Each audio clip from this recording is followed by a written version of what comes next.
在家想吃红烧猪蹄，你就试试像我这样做，软糯 Q 弹，越吃越想吃。首先剁好的猪蹄冷水下锅，放点葱姜、料酒去腥，焯水后捞出洗净，油热下锅煸炒，炒至表皮微微焦黄。每天更新一道家常菜，喜欢您就留个关注吧，以后想吃不会做还能找到我。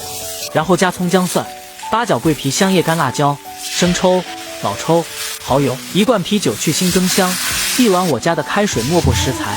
后盖小火炖50分钟，再放点青红辣椒、大蒜子，大火收浓汤汁即可出锅。这样做的红烧猪蹄，隔壁邻居都馋哭了。